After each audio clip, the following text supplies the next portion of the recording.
I really wish I could hear your voice or just even see you for 5 minutes. A Livingston County family lost one little boy to murder, and tonight they fear they'll lose another to the system.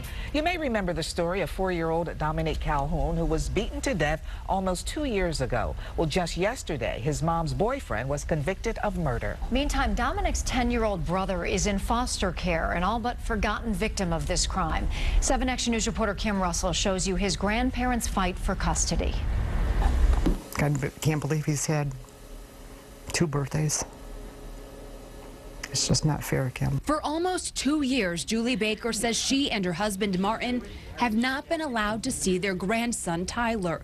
They last saw him in April 2010 after police say Tyler's mom's boyfriend tortured his brother, Dominick Calhoun, here in a Genesee County apartment. Their 4-year-old grandson Dominick died, and CPS placed then 8-year-old Tyler in foster care. One's murdered, and the other one's just taken away, and you have no rights. The Bakers called and wrote, letting CPS know they would like custody or at least a visit with Tyler. For more than 21 months, they say they've been told no. You wouldn't allow us to even have 10 or 15 minutes with him. A little visit, supervised visit. Why? Why? The Bakers say they quickly learned under Michigan law when CPS takes a child from a mother or a father, grandparents can ask CPS for consideration but have no legal standing. That means they don't get the chance to make a case for custody before a judge. It's just so frustrating because it feels like they don't hear our side of the story and everyone's so quick to judge. Kelsey Baker says her parents raised her and her sisters with love and care, and that they are being unfairly judged for the actions of her sister. This even though Martin and Julie Baker say they warned authorities. Their daughter, Kareem Baker, seen here, was a bad mother.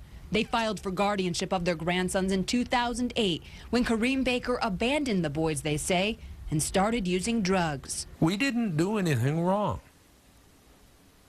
You know, we tried to help and got kicked in the teeth. A judge gave Kareem Baker another chance. She ended up in prison for second-degree murder for Dominick's death. Earlier this month, Tyler Baker testified against Brandon Hayes, the man accused of beating his brother to death. Now that he has served as a witness, the Department of Human Services says the possibility of visitation may be revisited. The Bakers are waiting.